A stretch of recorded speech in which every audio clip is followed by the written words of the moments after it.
Soy Danilo Antón, geógrafo.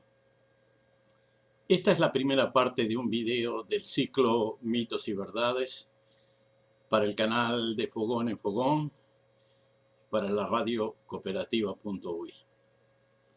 Vamos a hablar del Río de la Plata. En primer lugar, una precisión terminológica.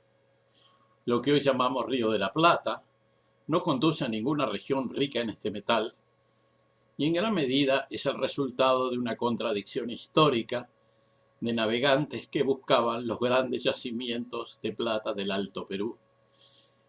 Y el nombre finalmente quedó. Los pueblos nativos denominaban este microambiente hidrográfico con palabras que no conocemos. Aunque sabemos que los pueblos guaraníes le llamaban Paraguazú, de Pará, que quiere decir aguas extensas, aguas grandes, mar, Iguazú, que también quiere decir grande, o sea, algo así como gran extensión de aguas marinas. Todavía hoy el principal brazo del río Paraná en su delta es denominado Paranaguazú. En segundo lugar, vamos a dar una visión de sus orígenes. Resulta difícil imaginar la historia geológica del cuerpo de agua que hoy denominamos Río de la Plata. Geológicamente, este accidente geográfico, este río, es de origen reciente, o sea, de poco más de 10.000 años, que en geología es muy poco tiempo. Digamos que hace unos 15.000 años, el actual fondo del río era tierra seca. Estaba emergido y constituía una llanura baja en el eje de la cual estaba establecido un cauce fluvial, una especie de paleoplata que desembocaba en el océano Atlántico formando un delta limo-arenoso a la altura de la línea imaginaria Punta del Este, Cabo San Antonio. Este río, o mejor dicho paleorrío, recibía afluentes de la margen izquierda, por ejemplo el antiguo río o paleorrío, digamos, Santa Lucía, que curiosamente fluía hacia el oeste primero y luego desembocaba en este paleorrío Plata a la altura de Colonia.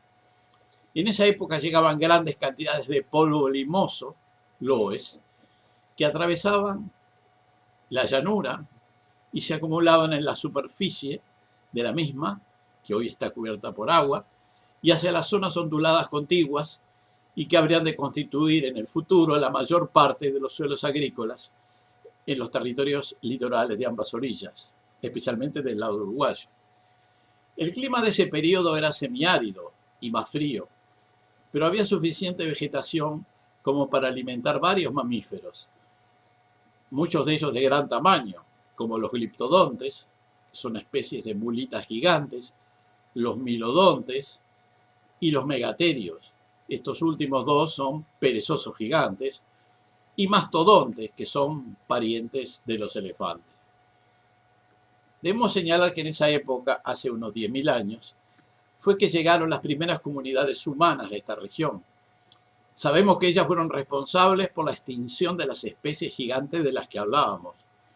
También esas comunidades humanas probablemente hayan podido ser testigos de los procesos de inundación de llanuras bajas que dio lugar a la formación del Río de la Plata como hoy lo conocemos.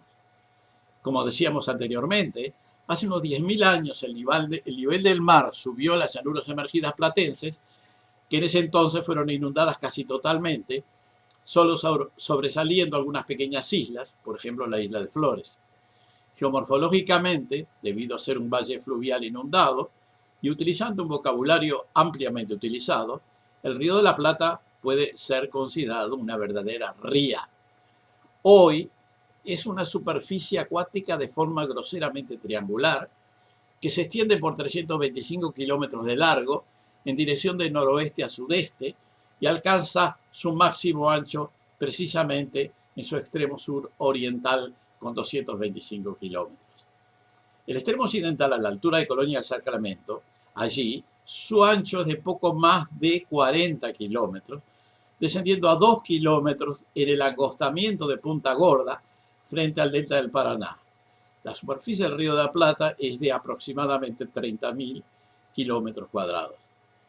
Su orilla suroeste, que corresponde al territorio argentino, está conformada por planicies bajas, a menudo inundables, mientras que la orilla noreste es más alta, compuesta de playas y puntas rocosas, con un antepaís de relieves suavemente ondulados correspondiente al territorio uruguayo.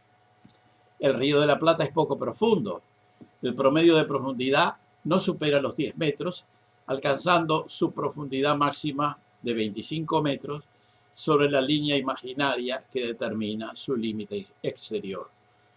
Hay numerosas zonas con profundidades mucho menores que se denominan bancos, incluyendo el extenso Banco Ortiz, de composición areno-limoso, frente a las costas uruguayas de San José, con profundidades de 2 a 4 metros, y el Banco Inglés, que es menos extenso, pero con menor profundidad, de 50 centímetros a 3 metros.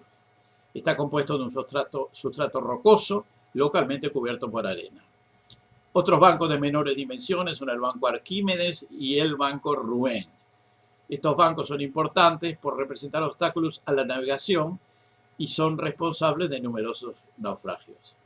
Por otra parte, la amplia apertura del Río de la Plata daba y da lugar a la entrada de las aguas saladas oceánicas durante los periodos de menor flujo pluvial y pleamares, incluyendo las mareas eólicas, y el avance de las aguas dulces que son aportadas por los ríos Paraná y Uruguay durante los lapsos de fuertes lluvias y bajamares.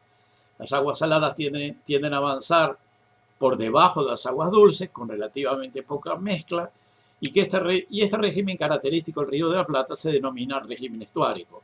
Por eso se puede decir que el Río de la Plata, además de ser un río o una ría, es un estuario. En otras palabras, podríamos definir el Río de la Plata como una ría estuárica.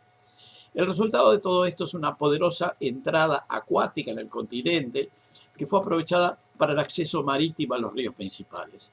En la orilla sudoccidental se estableció el puerto de Buenos Aires en 1580 y en la nororiental el puerto de Montevideo. En diferentes momentos se establecieron otros puertos, Colonia, Maldonado, La Plata, pero nunca tuvieron la importancia de estos dos puertos principales antes mencionados. El Río de la Plata es generalmente navegable, la profundidad de los canales es de más de 8 metros. Pero debido a la presencia de bancos de poca profundidad, se requiere una batimetría, o sea, una medida de la profundidad, una batimetría precisa para evitar naufragios. También hay un régimen de tormentas frecuentes y nieblas que ha dificultado aún más la navegación en este río estuárico. Podemos decir que en los hechos, de cierto modo, la historia del Río de la Plata es la historia de los grandes naufragios que allí ocurrieron. Y de eso hablaremos en la segunda parte de este video. Soy Danilo Antón, geógrafo. Esta fue la primera parte de este video sobre el Río de la Plata, del ciclo Mitos y Verdades para el canal de Enfogón en Fogón y la radiocooperativa.uy. La segunda parte será subida a la brevedad.